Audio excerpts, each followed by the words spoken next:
Niwakaribisheni katika tafakari ya neno la Mungu katika kitabu cha Mambo ya Nyakati wa Pili sura ya 20.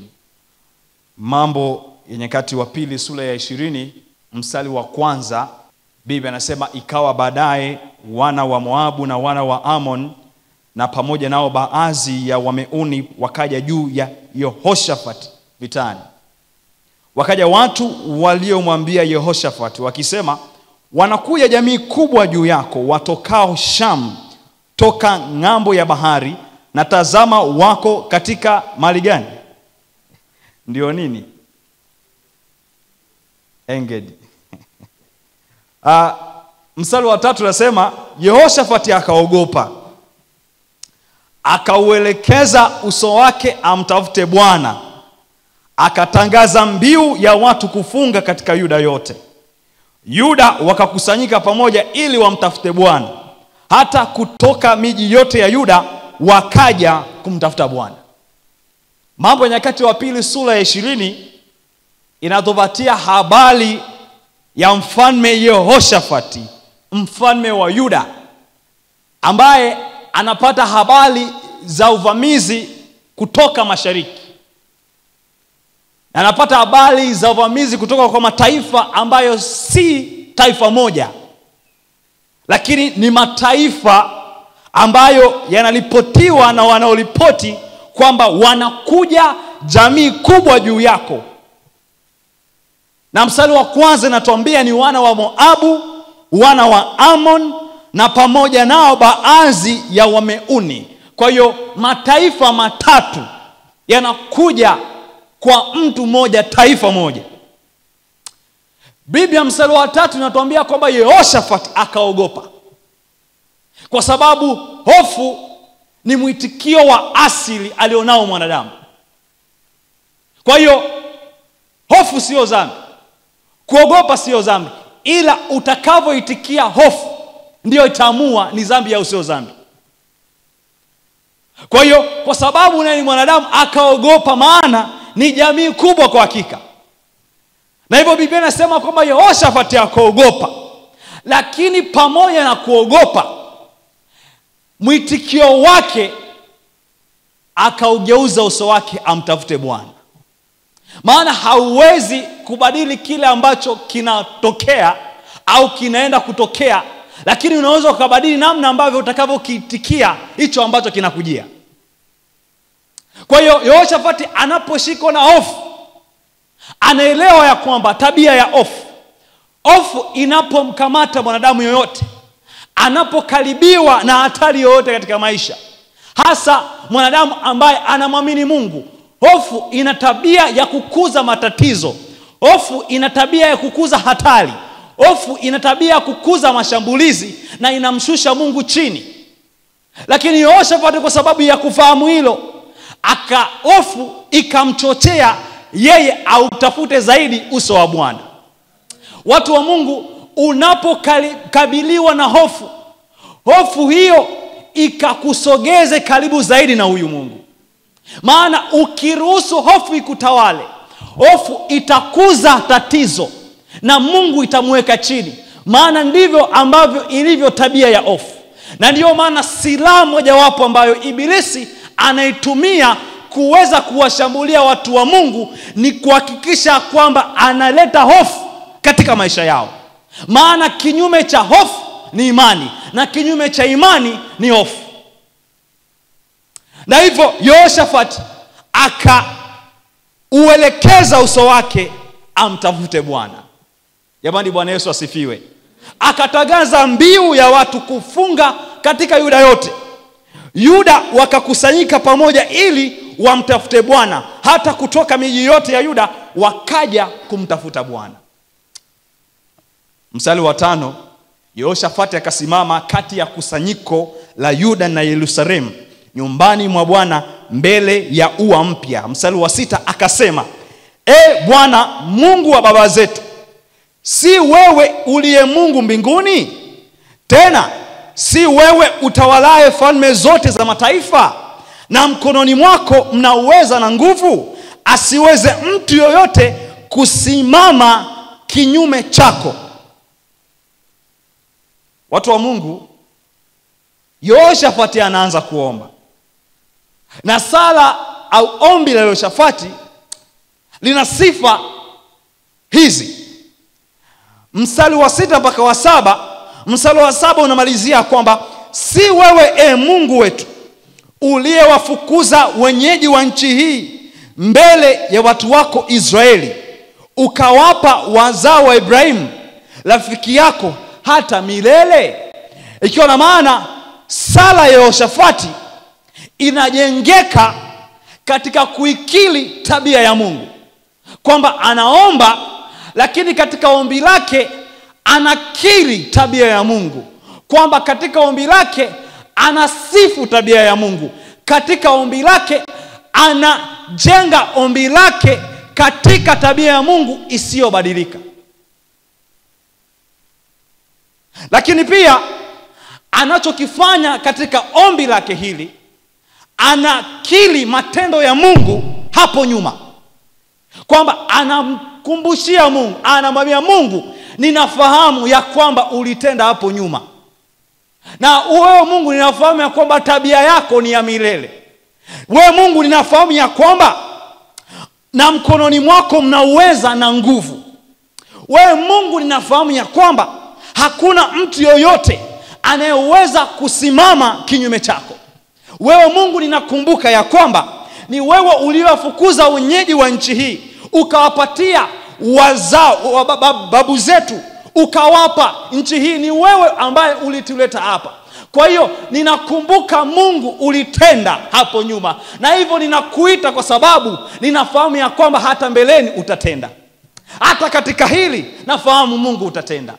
Watu wa Mungu, tunapoomba maombi yako, hakikisha maombi yako yamejengeka katika tabia ya Mungu, maana tabia yake haibadiliki. Jamani, Bwana Yesu asifiwe. Na Mungu anapendezwa na maombi ya watoto wake ambao wanainua na kuikiri tabia yake, ambao wanafahamu ya kwamba yeye ni Mungu ambaye alikuwa jana, anakuwa leo, na ndivyo atakavyokuwa kesho, na hivyo tabia yake habadiliki. Mungu anapendezwa na maombi ya namna hiyo. Lakini pia Mungu anatamani tukumbuke yale ambayo ametutendea hapo nyuma, kwa sababu tutashindwa kuyakabili yanayotupata leo na kesho ikiwa tutasahau hapo nyuma kama Mungu aliweza kututendea. Kama tutasahau, tutashindwa.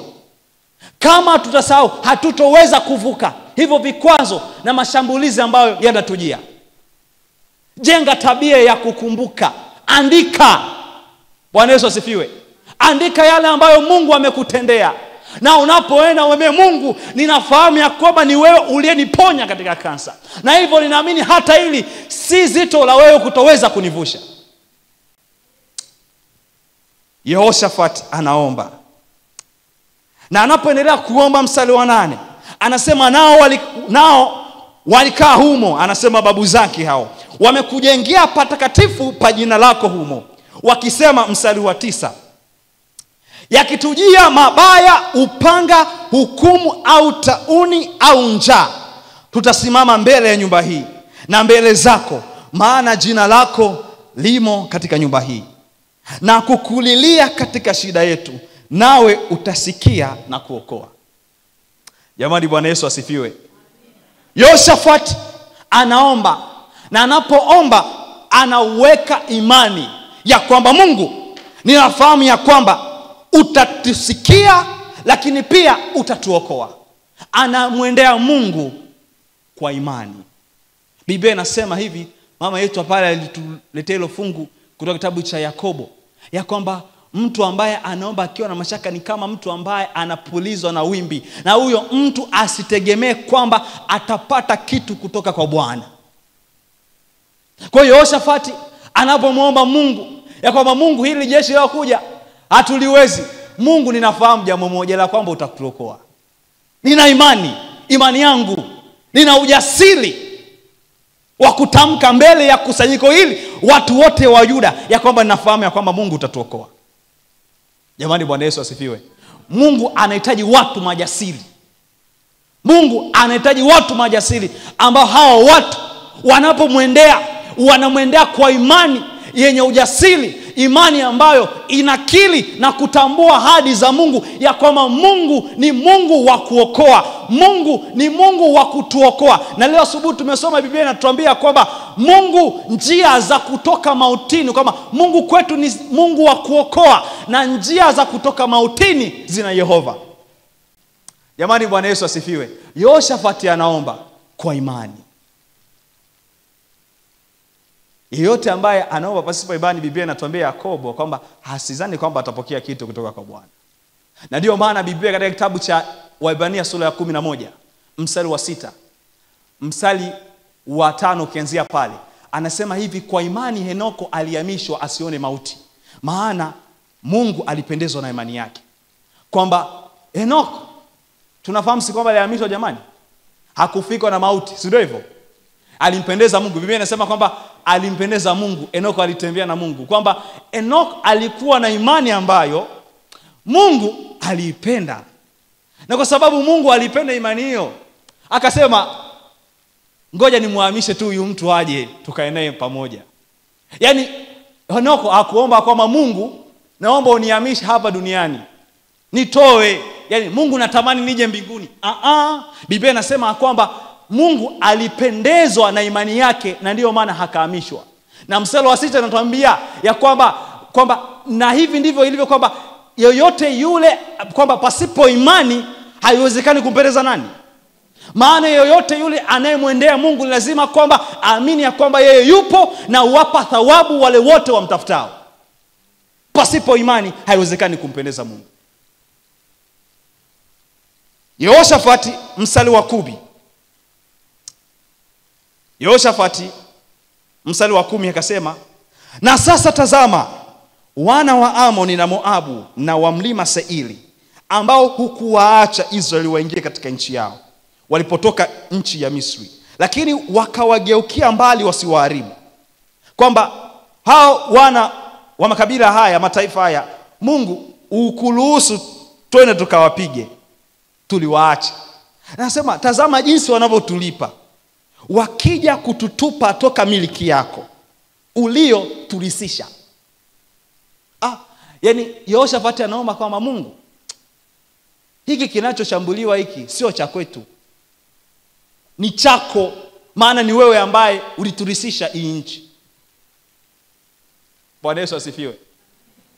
Watu wa Mungu, Yehoshafati anatufundisha hapa ni kwamba Yehoshafati anaelewa kwamba chochote kile walichonacho, hiyo nchi ya maziwa na asali, si kwa nguvu zao, ni ya Mungu. Ndio anawaambia kwamba wakija kututupa toka miliki yako uliotulisisha, kwamba hii nchi sio ya kwetu Mungu, ni ya kwako. Angalia maadui wanakuja kuchukua ya kwako. Ikiwa na maana, sikiza nikwambie, kazi ulionayo, mtoto wa Mungu, kazi ulionayo umekabidhiwa. Wewe ni wakili katika hiyo kazi ulionayo. Wewe ni wakili katika hiyo biashara ulionayo. Na unapopitia mashambulizi yoyote katika sehemu yako ya maisha, mkabidhi Mungu kwamba Mungu, hii ni ya kwako. Jamani, Bwana Yesu asifiwe. Lakini sasa unapomkabidhi Mungu, anapoangalia sema hivi, kweli ni ya kwangu? Mungu anaona kama ni ya kwake kwa vile unavyoitumia kwa ajili ya utukufu wake. Anapoona unajitoa, kazi ulionayo inakufanya ujitoe kwake, anasema mwanangu anaelewa yeye ni wakili. Na unapomwita ukimwambia kwamba hii ni ya kwako, kweli anaelewa, maana anaona hicho ulichonacho kinamtukuza na kumletea mtukufu yeye. Jamani, tummilikishe Mungu vitu vyetu. Ulicho nacho si chako, ni Mungu amekupatia, amekuwezesha kupa. Na hivyo usije ukajivuna kama ni chako, mpatie yeye, na utaona atakavyokilinda na atakavyokipigania pale ambapo ibilisi au adui yoyote atakayeinuka dhidi ya hicho kitu ulicho nacho. Mstari wa 12. Mungu wetu, je, hutawahukumu? Maana sisi hatuna uwezo juu ya jamii kubwa hii wanaotujia juu yetu, wala hatujui tufanyeje, lakini macho yetu yatazama kwako. Jamani, haleluya. Yehoshafati anafanya jambo hili ya kwamba Yehoshafati anakili udhaifu wake 100%. Anasema maana sisi hatuna uwezo juu ya jamii kubwa hii wanaotujia juu yetu, wala hatujui tufanyeje. Yani hatujui tuanzie wapi. Yani hatuna wazo lolote, yani tumestack. Yani tumepigwa na hatujui tufanyeje. Ikiwa na maana anakili udhaifu wake 100% kwamba Mungu katika hili sijui cha kufanya, na anatambua utegemezi wake kwa Mungu. Yani anatambua, anaweka tumaini lake kwa Mungu 100%. Anasema lakini macho yetu yatazama kwako. Hatujui kwamba hatujitumaini sisi Mungu. Yani hapa Mungu wewe tunakuachia tu wewe, yani wewe fanya, maana sisi hatuna uwezo. Watu wa Mungu, unapomwendea Mungu, hacha kwenda pale ukijiona wewe kwamba una uwezo fulani kakutenda. Unapoenda kwa Mungu kumuomba, toa mawazo na njia zako zote ulizonazo. Alafu unapoomba, msikilize Mungu atakwambia ni njia ipi. Jamani, Bwana Yesu asifiwe. Unajua kuna watu wanaenda kumwomba Mungu alafu wana njia yao. Yani na kumwomba Mungu alafu tayari kuna kitu yani kwa mfano binti anaenda yani au mtoto tuseme kijana anaenda kuomba kwamba Mungu nimeona ile binti. Yani anakuambia Mungu, sio kwamba anaenda kumza Mungu, naomba unithibitishie je ni yeye. Yeye anakuambia Mungu naomba tubariki. Tubariki niunganike naye. Yani haendi kuambia Mungu kwamba Mungu nimemuona macho yangu lakini sijui kama wewe umemuona anafaa kwa ajili yangu. Ila wengi vijana tunapoenda kuomba tunaenda kuambia Mungu naomba uthibitishe. Yani mimi tayari Mungu nishaamua ni huyu hapa, kwa hiyo naomba tu baraka yako. Unapoenda kwa Mungu, empty yourself. Yani toa chochote kile ulichonacho, njia yote ulionayo, alafu msikilize Mungu atasemaje. Jamani, Bwana Yesu asifiwe. Biblia inasema iko njia inaonekana kuwa ni njema machoni pa mtu, lakini inaelekea wapi? Ni upotevuni. Tumesoma leo asubuhi. Kwa unapoenda kwa Mungu, usiende kumwambia kwamba, yani usimwambie njia kwamba Mungu njia hii. Au kama unayo njia ile mwambie Mungu, je, hii njia ina mkono wako? Nikienda utakuwa pamoja nami? Muulize hivyo. Na hivyo Yehoshafati anakili udhaifu wake 100%. Na anaweka tumaini lake kwa Mungu 100%. Hivyo ndivyo ambavyo kanuni ilivyo tunapomwendea Mungu katika maombi. Na mstari wa 13. Mstari wa 13 jamani. Biblia inasema hivi: wakasimama Yuda wote mbele za Bwana, pamoja na wadogo wao na wake zao na watoto wao. Jamani, Bwana Yesu asifiwe. Tumesikia hiyo? Kwamba wakasimama Yuda wote mbele za Bwana, pamoja na wadogo wao na wake zao na watoto wao. Kwamba ilipotokea hiyo hatari, hawakuwaacha watoto wao majumbani. Kwamba sisi nyewe mbaki hapo, sisi tunaenda kumtafuta nani? Mungu. Waliwachukua na wenyewe wakaenda nao. Jamani, twende na familia zetu. Bwana Yesu asifiwe. Twende na familia zetu. Mama Mpale ametoa ushuhuda leo kwamba alipokuwa anatafuta ada ya kumpeleka huyo aliye ni mjukuu mama kwenda preform 1 Kizu, akamuita akamwambia tuombe. Alikuwa mtoto amepiga simu kwa baba zake wadogo, lakini hakuna jibu lolote, hawampi support yoyote. Mama kasimulia kwamba kashuhudia kwamba akaamua kumchukua mjukuu wake, akaingia akamwambia omba, alafu na mimi naomba. Mungu akatengeneza njia. Babu mdogo wake akamtubia, si hivyo mama? Yani ngojeni niwaambieni, hebu tuwashirikishe watoto wetu tunapokuwa tumeamua kumtumaini huyu Mungu. Shida ada imekuja au umepata hiyo ada sasa. Mtoto amekuomba mama, au amerudishwa toka shuleni amekuja, alafu ukapata hiyo ada. Usimpe tu haya mwanangu chukua nenda. Mwambie mwanangu, ni Mungu amesaidia tukaipata hii. Hebu tupige magoti tumshukuru. Jamani, Bwana Yesu asifiwe. Au hauna kabisa njia. Mtoto amekuja nyumbani, analia, anahitaji kitu fulani. Sana anahitaji tu fulani. Alafu hauna. Hebu mfundishe mtoto wako kumtumainia Mungu kwa kumuonesha kwamba ni Mungu anayekufanikisha. Hivi unajua kuna watoto wetu hawajui kama vile ni Mungu anatufanikisha. Alafu tukija hapa tuwasema tukiwasimulia watu wengine tunawaambia kwamba ni Mungu amenifanikisha. Lakini watoto wanatamani waone. Kwa sababu wewe ndio unaishi nao pale. Sisi tukituambia kwamba ni Mungu anatufanikisha, sisi tutasema okay sawa. Ila kwa sababu hatuko na wewe pale, ukituambia tu hata kwa maneno tunaweza ukasema ni sawa. Ila watoto wanatamani waone kwa vitendo. Wachukue, omba nao. Uambia kwamba ni Mungu amenifanikisha katika hili, au hiyo shida tulionao tumkabidhi Mungu, Bwana atafanya kitu. Jamani, Bwana Yesu asifiwe. Hawa watu wa Yuda walienda pamoja na wake zao. Biblia inasema pamoja na wadogo wao na ndugu zao na wake zao na watoto wao.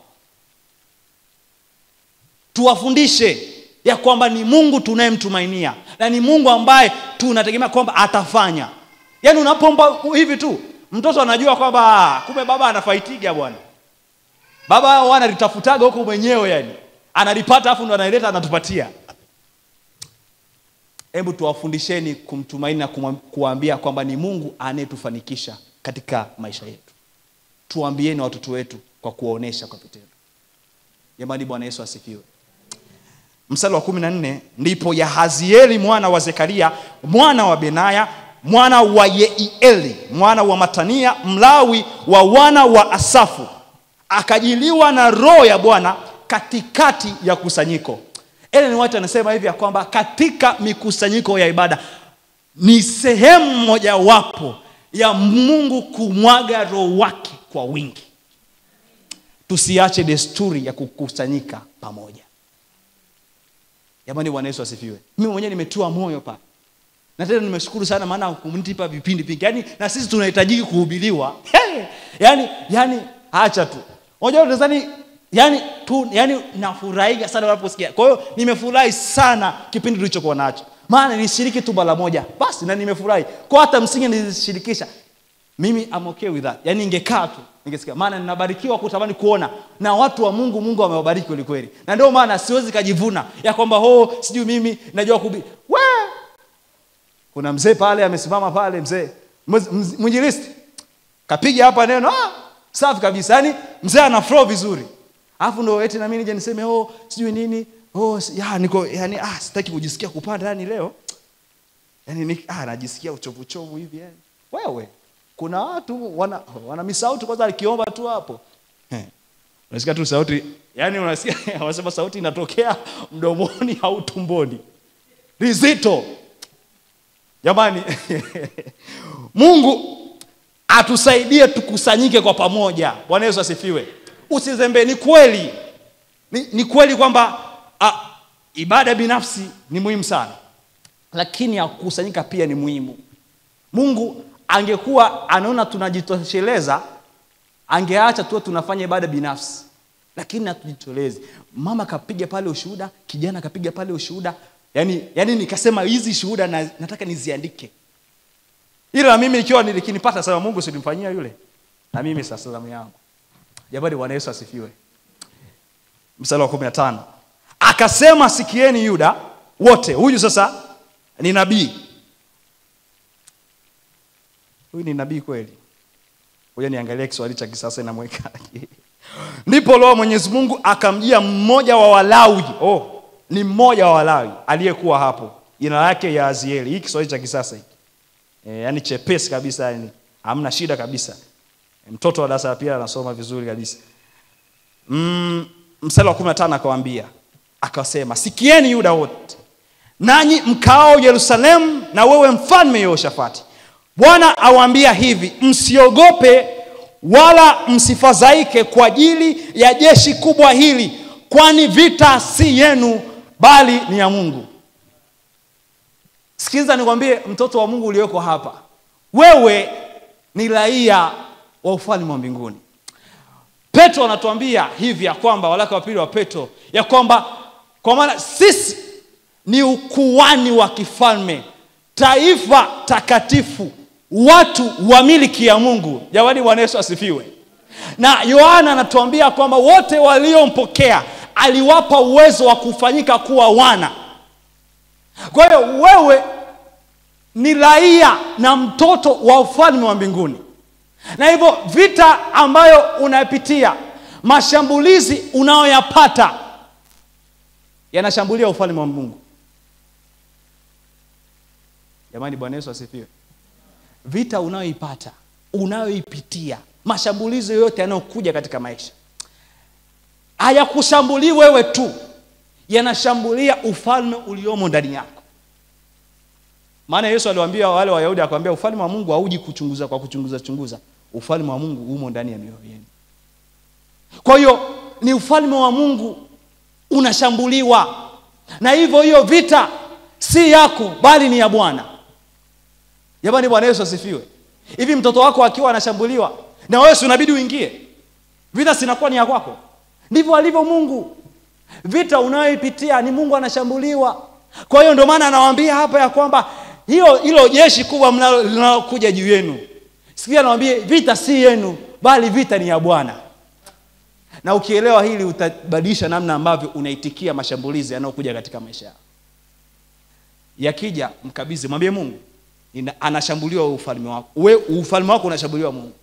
Na kwa sababu Mungu amesema kwamba sisi ni raia wake, unapoomba mwambie Mungu, mimi ni mtoto wako na ufalme wako ndio ambao unashambuliwa. Kwa hiyo mwambie Mungu, hii vita sio ya kwangu bali ni yako. Bwana, naomba unisaidie. Kwa hiyo huyu Mlawi anawaambia kwamba msifadhaike, msiogope, maana vita si yenu bali ni ya Bwana. Mstari wa 16, kesho shukeni juu yao, tazameni wanakwea kwa kupandia sisi, nanyi mtawapata penye mwisho wa bonde, mbele ya jangwa ya Yerueli.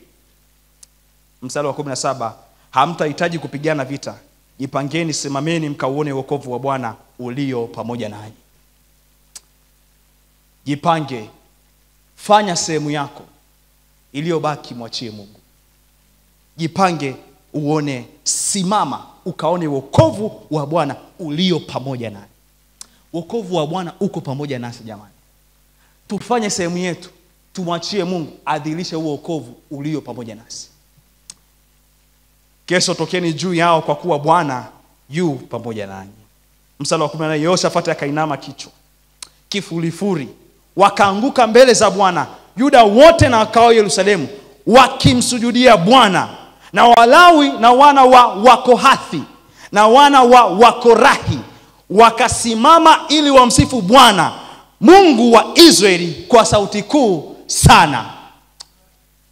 Unapomaliza kuomba, mshukuru Mungu, msifu, maana atatenda. Huyu ni nabii amewambia, ni Mlawi huyu kawaambia.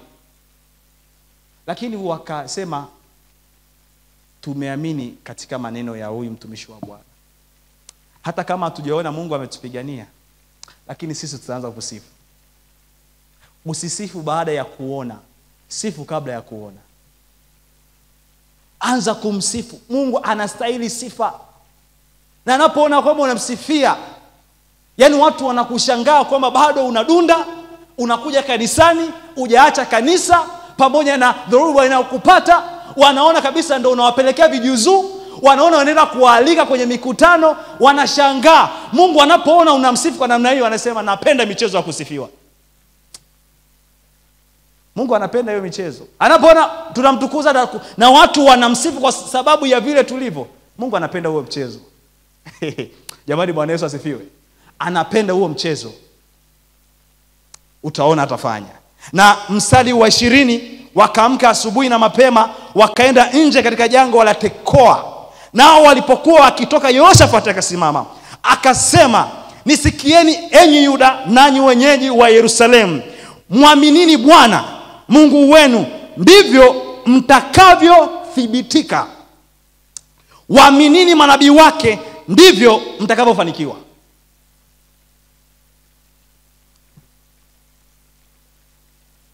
Kiswahili cha kisasa inasema hivi: kesho yake wakaamka asubuhi na mapema, wakaenda mpaka katika jangwa la Tekoa.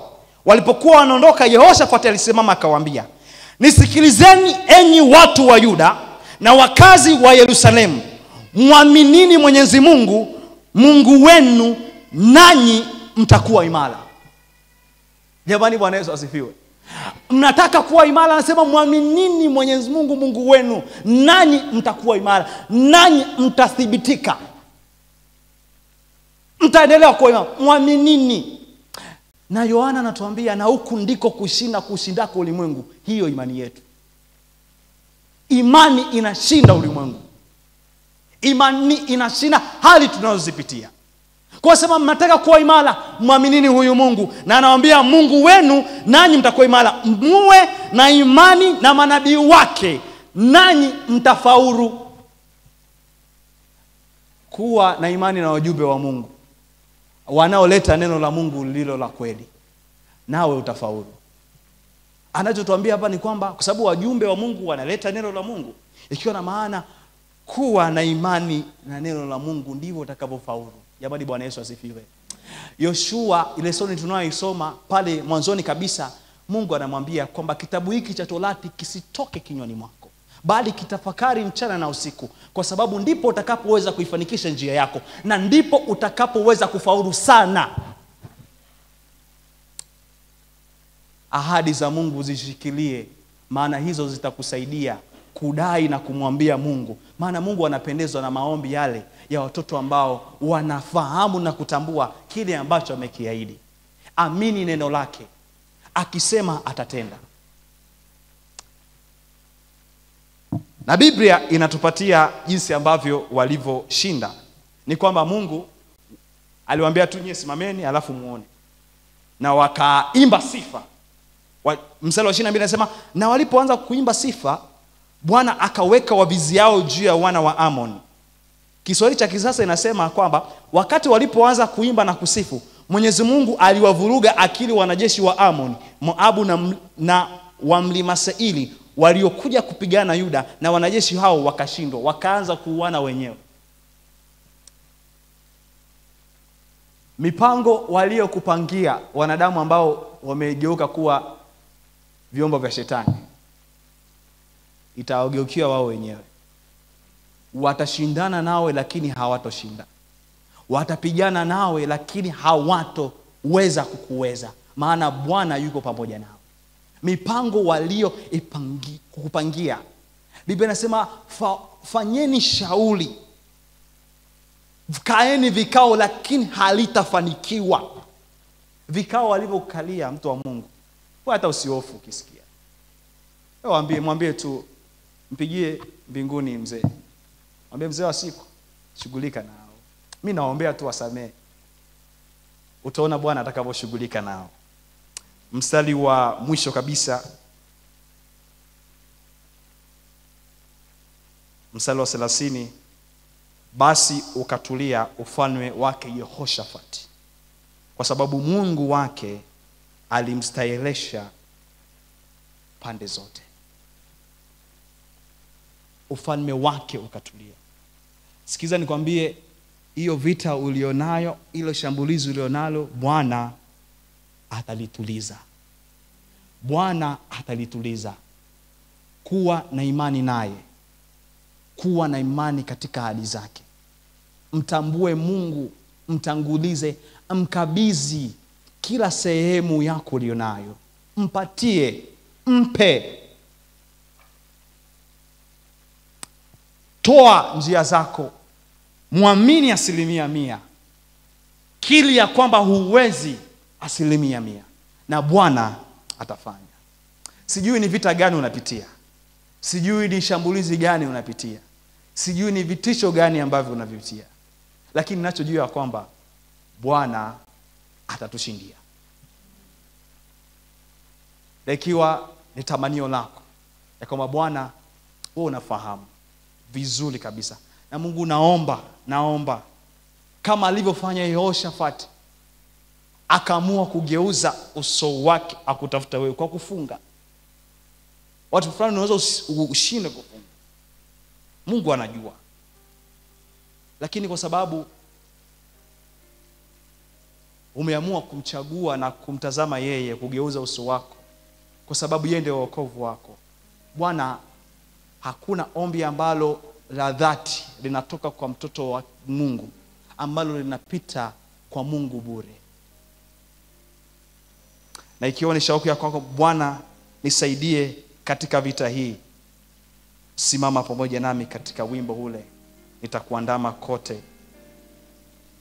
Wimbo namba 138. Na ikiwa nataka Bwana akusaidie, sogea hapa mbele tunapoenda kuomba. Sogea mbele tukiwa tunaimba nyimbo. Wimbo huu, nitakuandama kote. Sogea mbele, mkabidhi Mungu haja za mioyo yako. Usijisumbue kwa neno lolote, bali katika neno kwa kusali na kuomba. Sogea mbele, mkabidhi Bwana hiyo vita ulionayo.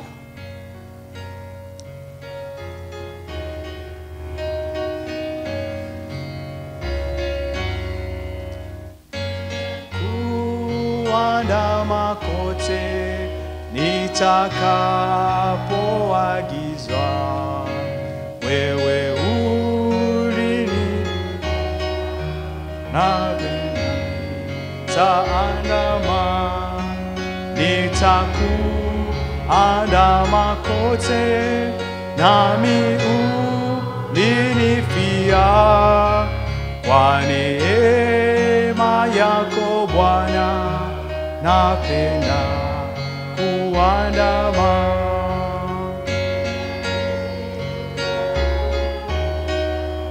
Nami ibana fujo, wewe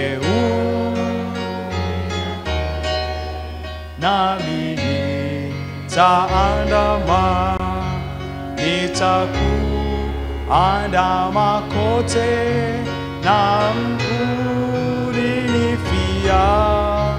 Kwa neema yako Bwana, napenda kuandama.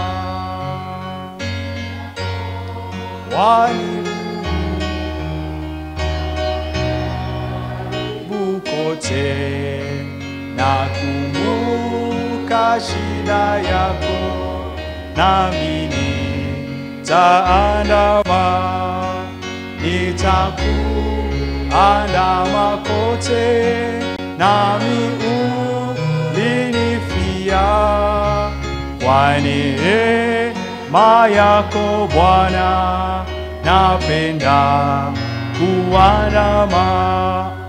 Nijapo ona ukiwa na mateso makali, wewe uliatikiza, nami nitaandama, nitakuandama kote, nami ulinifia. Kwa neema yako Bwana, napenda kuandama.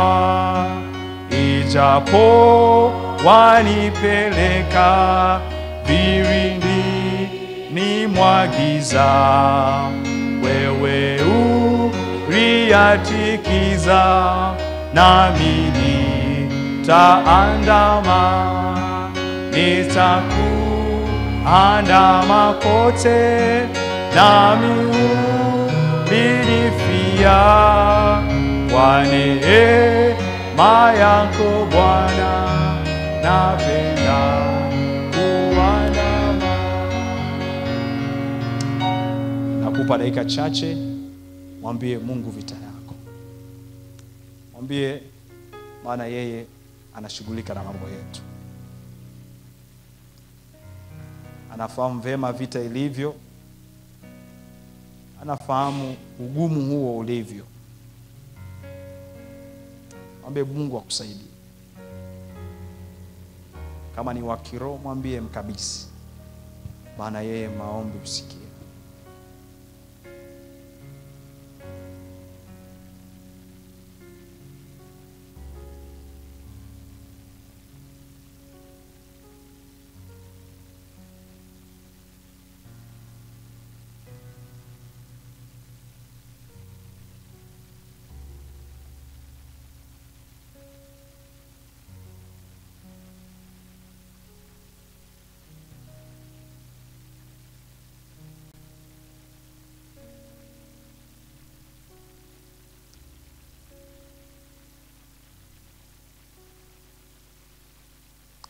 Baba, asante kwa kuwa umesikia kuugua kwa mtoto wako. Umeona vita alionayo. Wewe uliona hata kabla sisi hatujatambua hata kama anayo vita, na hata hatujui vita gani anaipitia. Lakini wewe unafahamu. Kwa sababu hiyo mtoto wako amejiongea hapa mbele. Kama ilivyokuwa Yehoshafati akasema kwamba Mungu, hii nyumba yako ya sala, hii hekalu lako lilipokabidhiwa na kuweka wakfu na Sulemani, alitamka maneno haya kwamba sakavotokea taabu na shida na hatari na watoto wako wakaamua kukuelekea wewe, wakakuita, Bwana ukaonekanie. Na Mungu kwa sababu hiyo ukaliweka kanisa kuwa nyumba yako ya sala, mahali ambapo tutakutana na kuweza kuleta shida zetu, mahali ambapo tutakuja kufarijiana kwa maneno haya. Yesu, mahali hapa tulipokanyaga pana uwepo wako. Na kwa sababu pana uwepo wako Yesu, tukaone nguvu zako katika maisha yetu. Bwana, ukapiganie kila shambulizi na vita yoyote ambayo mtoto wako anaipitia. Mungu, tunakushukuru maana wewe umeonesha kwamba wale waliokutafuta na kukukabidhi vita zao, Bwana, uliwashindia. Na hivyo Yesu, hatuna zaidi ya cha kuongeza, zaidi ya kukushukuru, maana Bwana umeona vita zetu na Bwana utatushindia. Yesu, ukatushindie na Bwana jina lako likatukuzwe. Maana utukufu ni wako. Utakapotenda sifa na utukufu Bwana, pokea wewe. Asante Yesu kwa kuwa umeona, na kushukuru Mungu kwa kuwa umesikia, na asante kwa kuwa umejibu. Tunatarajia wakati wako utakapozilisha hilo jibu, na kuna wengine Mungu utaamua kuwazilishia mapema, kuna wengine itabidi wasubiria kwa wakati fulani, kuna wengine utafanya redirection, utapitisha au kuwapitisha katika njia nyingine. Yesu, katika hayo yote ujaze neema ya kutusaidia utapokuwa ukitarajia kutenda katika maisha yetu. Mungu awabariki na kuwalinda. Bwana awaangazie nuru za uso wake na kuwapa amani. Katika jina Yesu Kristo, amen.